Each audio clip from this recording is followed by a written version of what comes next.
la loi ndax ragal Ousmane Sonko wala bëgg Ousmane Sonko bokk mais dama ne la amul fenn fu ñuy teg aucune base légale boo xamante ni teg nañ ko pour ubbi li nga xamante ni moom mooy le dossier Prodac parce que ce dossier là est clos. dossier Ousmane Sonko Mame Mbaye Niang ñu daanoon ko teg ko 6 mois de prison avec sursis avec une peine qui va entraîner son éligibilité en application de l'article L30 du code électoral di rappeler que ne le 1er juillet 2025 la Cour suprême statuant en chambre réunie ont rejeté le recours formé en rabat d'arrêt par les conseils du ministre Ousmane Sonko ci l'affaire qui l'opposait avec Mame Mbaye Niang ñu daanoon ko moom war a teg amende bu toll ci 200 millions à Mame Mbaye Niang waaye li ci compliqué mooy ki nga xamante ne nag mooy Yacine Fall gannaaw bu mu demee keroog ci assemblée ngir botu budget bi si lañ ko ci daal di laajee muy wax kenn Ousmane Sonko a saisi la justice ci li nga xamante ni la réouverture du dossier moom ak Mame Mbaye Niang waaye dañuy desandi ba tey moom moo ci wàllum yoon ndax ki nga xamante ne mooy Aliou Sall encore la presse da ko daal di daanaat ci kanamu Cour suprême. Il n'y a pas un ministre plus nul que Aliou Sall. Ah. Oui.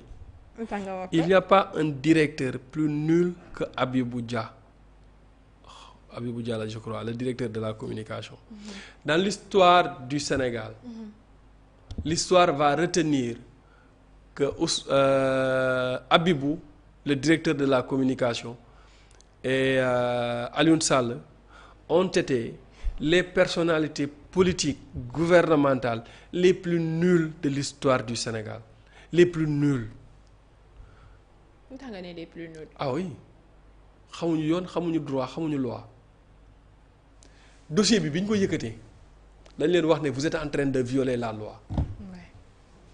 Vous êtes en train de violer flagramment et délibérément la loi ñu ne dañoo bañ nguur gi lu ñu yëkkati ñu ne baaxul mais ku yëkkati lu baaxul dañ koy wax. Ouais. Comment tu peux trouver référence actuelle nga ne télé la boo nga xamante ni du ma ko reconnaître de quel droit. Ouais. Du ci constitution du ci code de la presse bu la ko permettre. Tu es venu fekk nga fi ay médias woo leen nga waxtaan ak ñoom. nga ne leen.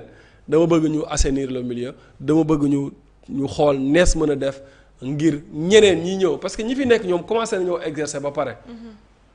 te ku ci nekk bi ngay exercer fi nga xamante ne foofu la yoon wax nga jaar foofu nga jaar pour am say kayit amul kenn ci ñoom koo xamante ni code de la presse ak constitution mayul la maanaam nga nekk média fii régime déclaratif la ñu nekk. D'accord. dama bëgg a tijji sama média dama koy dem déclarer je ne demande pas l'autorisation alors su fekkente ne dañoo bëgg créer une loi pour ku bëgg média da ngay am critères yooyu jaar mais yi fi nekk di exercer di tàkk di taal di liggéey ñooñu duñ ci bokk. ñii ñëw la war a concerner mais nga xëy tu violes la loi on te dit ça et tu es en train de violer la loi soo nekku ci ba pare pire nga boole ci arrogance boo xamante ni. ak réewande goo xamante ni gu mat sëkk di wax médias yi ne leen da ngeen di arrêté yónni ay nu mu tuddati ay forces de défense et de sécurité pour ñu arrêté loolu par force fan lañ ko teg ci jaay doole ci wane ne ñoom ñoo nekk au pouvoir lu leen neex la ñuy def bi mu amee Aïssatou Diop Fall que je salue de passage et je la félicite moom elle a eu le courage d'aller saisir la Cour suprême waaw mais bi ko Cour suprême joxee dëgg la ñeneen ñi am fitu dem Cour suprême parce que xam nañ ne ministre bi li mu def du yoon. mais foofu la waroon a jeexee aussi. non parce que ñoom seen yoon nekkul ci loi ak droit moo tax ci naa ñëw la Cour suprême a annulé tous les arrêtés. Que ça soit muy arrêté bi nga xamante ni moom mooy reconnaître les médias. Que ça soit muy arrêté bi nga xamante ni moom mettre en place une commission pour distribuer l'aide à la presse donc ils ont tout annulé. Donc ministre de la communication li mu entreprendre bi mu nekkee ministre de la communication ba suñ jon yàllaay tey ci illégalité la nekk dara baaxu ci dañ ko war a teg ci suuf mais est-ce qu'ils vont respecter ça c'est ça la grande question parce que ñoom xam nañ ne ñoom seen yoon nekkul ci loi ak règlement mais ils ont l'obligation de respecter la décision de justice loolu benn la ñaareel ba les médias doivent porter plainte pour préjudice causé par le ministre et son ministère en l'occurrence le ministre himself et le directeur de la communication ak ñi nga xamante ne ñoom ñooy ses conseillers parce qu'ils ont causé beaucoup de tort à ces médias-là.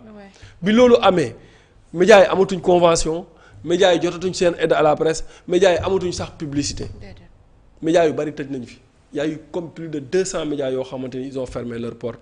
fan lañ ko teg teguñu ko fenn lu dul ñëw ne comme léegi médias yi ñoom ñoo fi nekk ñoom ñooy gën a dëgëral démocratie damay xoj médias yi su ko defee ñi nga xamante ni ñoom laa doon àndal ay influenceurs ak ay youtubeurs ma fexe di leen jox ay convention pour ñoom ñu may fësal sama liggéey loolu mooy réew. démocratie nattukaayu démocratie wax naa ko nattukaayu démocratie mooy li nga xamante ni moom mooy la liberté de la presse. Dans un pays si la presse n'est pas libre si on n'a pas de journalistes libres on n'a pas une démocratie. non te dëkk yi ñu wër yëpp institutions financières yi ñu liggéeyal yëpp bu ñuy natt démocratie Sénégal ci liberté de la presse lañ koy nattee. Comment tu peux avoir un pays le pays le plus la plus grande démocratie de l'Afrique qui est le Sénégal. Nous avons un peuple mûr. Nous avons une armée républicaine. Nous avons des institutions solides. Ce peuple-là souveraineté bi nga xamante ne moom la am mu ngi koy exprimer à chaque fois ci urne yi. Ce qui s'est passé de 2021 à 2024 moins que ça a renversé des pouvoirs. lu gën a tuuti li xewoon 2021 ak 2024 réew yi yu bari dugg nañ ci coup d'état mais nous heureusement on n'a pas connu ça. Non. Heureusement donc nattukaayu démocratie Sénégal ci liberté de la presse lañ koy xamee. Et si ce n'était pas la presse en 2021 si ce n'était pas la presse en 2012 Wade n'allait pas perdre les élections. fii ci Sénégal la ñuy def élection 18h ñu xam kan moo gagné. Dimanche lundi ñëpp dem liggéey. Si ce n'était pas la presse en 2012 Macky Sall n'allait pas gagner les élections. Si ce n'était pas cette presse-là ñoom bi ñuy bayoone ñoom ils ne vont pas gagner les élections te bu dul woon presse bi ñoom duñ leen xam. ce ministre de la communication France la nekkoon doon moodu bu dul woon médias yi kenn du ko xam. français bu jub s'il va à l'école sax mënu koo làkk mu jub donc. bu fekkente ne ñëw nga fekk fi ñooñu noonu da nga war a li war a njëkk mooy waxtaan ak ñoom.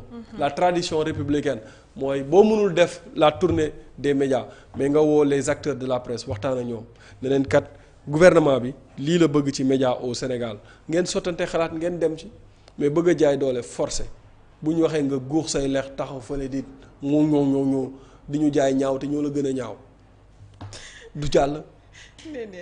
Maintenant nag.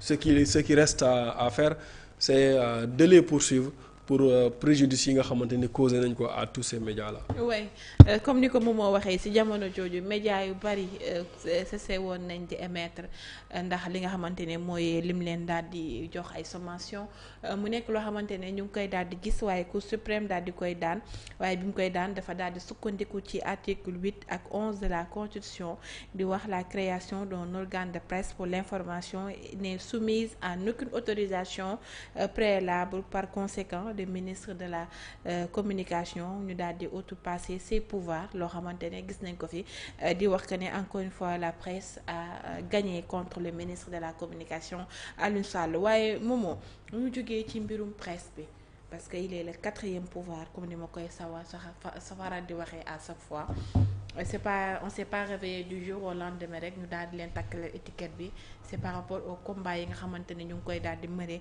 jëmale ko sur la population sénégalaise dañuy dem ci ki nga xamante ne moo jëm ci maître Bamba Cissé discours bi nga xamante ne tenir na ko par rapport ak li nga xamante ne di réaffirmer son amitié envers